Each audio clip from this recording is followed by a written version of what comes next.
यांचा दादा घोटाळा।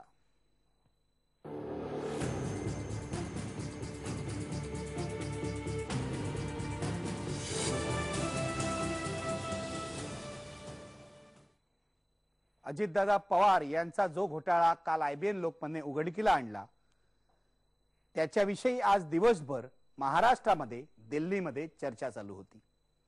आज IBN लोकमतच्या पाठोपाठ CNN IBN आणि इतर राष्ट्रीय चॅनल्सनी सुद्धा ही बातमी प्रामुख्याने दाखवली। याशिवाय विधानसभेमध्ये सुद्धा या प्रकरणाचे पडसाद उमटले। आज दिवसभर सर्वपक्षीय आमदार अजितदादा पवार यांच्या या घोटाळ्याविषयी बोलत होते। मनसेचे आमदार बाळा नांदगावकर यांनी आज सर्वप्रथम विधानसभेत अजितदादांचं हे प्रकरण उपस्थित करण्याचा प्रयत्न करूया, बघूया विधानसभेत काय काय झालं।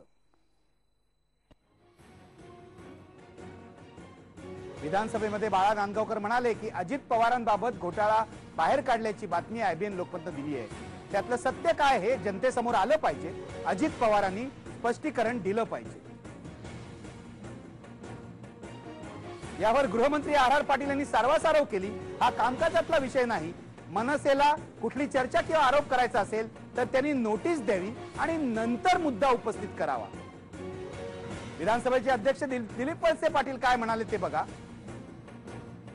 उपमुख्यमंत्री अजित पवार यांना याबाबत काही स्पष्टीकरण द्यायचं असेल तर त्यांनी स्पष्टीकरण द्यावं।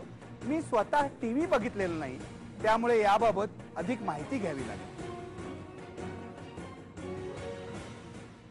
त्यामुळे सकाळी हा उपस्थित झालेला मुद्दा तसाच बाजूला पडला। त्यानंतर मात्र विरोधक अधिकाधिक आक्रमक झाले। IBN लोकमतच्या या गौप्यस्फोटानंतर विरोधी पक्षनेते एकनाथ खडसे यांनी अजित पवारांच्या राजीनाम्याची थेट मागणी केली। एजी मर्चंट कंपनीशी माननीय अजितदादा पवार यांचे सरळ सरळ हिस्सेवारीचे संबंध असल्याचं पुराव्याने IBN लोकमतला आज दाखवत आहे। आणि मला वाटतं की या ठिकाणी जलसंपदा मंत्री असताना स्वतःच्या स्वार्थासाठी त्यांनी पदाचा दुरुपयोग केलेला दिसतोय। अशा स्वरूपाचे नैतिक जबाबदारी त्यांची आहे। एक तर ज्या ठिकाणी त्यांची हिस्सेदारी दाखवत आहे, जे शेअर्स त्यांचे दाखवले जात आहे, ह्याचा उल्लेख त्यांनी निवडणूक लढवत असताना आपल्या प्रतिज्ञापत्रामध्ये करायला हवा होता। प्रतिज्ञापत्रामध्ये उल्लेख न करणं हा गंभीर अपराध आहे। ह्या दोन्ही विषयाच्या संदर्भातले नैतिक जबाबदारी स्वीकारून माननीय अजितदादा पवार यांनी राजीनामा दिला पाहिजे।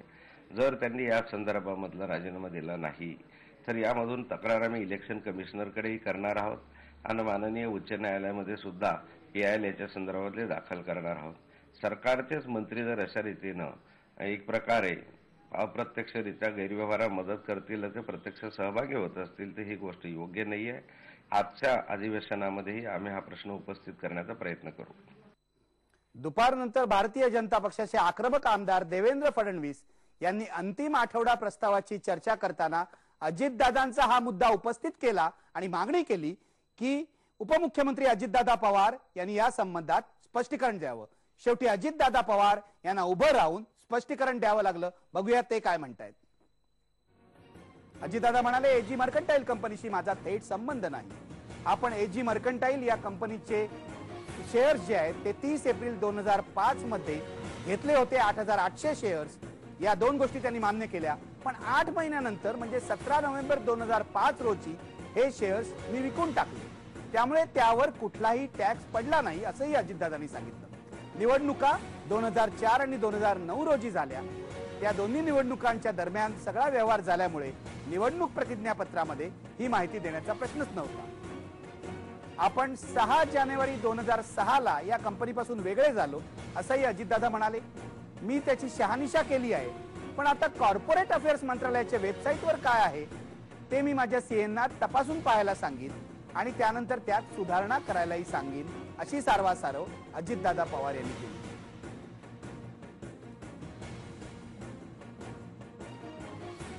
कालपासून या प्रकरणावर न बोलणारे अजितदादा पवार यांनी अखेर विधानसभेत सारवासारव केली, उत्तर दिलं। शेअर्स विकलेत म्हणाले। काल ते असं म्हणत होते की माझा काही संबंध नाही, माझ्याकडे शेअर्सच नाही आहेत, पण आज म्हणाले शेअर्स विकलेत। दादांनी एवढंच केलं नाही, दादांनी एक गुगली टाकला, त्यांनी थेट शिवसेनेवरच दबाव तंत्राचा वापर केला। अजितदादा असंही म्हणाले की या प्रकरणी मला आणखी एक गोष्ट सांगायची आहे। बाळासाहेब ठाकरे यांच्या कुटुंबियांनी सुद्धा याच धरण परिसरात जमीन मागितली होती जी त्यांना देण्यात आली आहे। या जमिनीचं लीज 2008 मध्ये संपला आहे. ही जमीन बाळासाहेब ठाकरेंच्या दिवंगत पत्नी मीनाताई ठाकरे यांच्या नावावर आहे. या जमिनीचे रेकॉर्ड अजून बदललेले नाहीत. ही एकूण 1775 चौरस मीटर एवढी जागा आहे. आपण शिवसेनेला या आधीच सांगितलंय की या प्रकरणात मी कोणतंही राजकारण करणार नाही.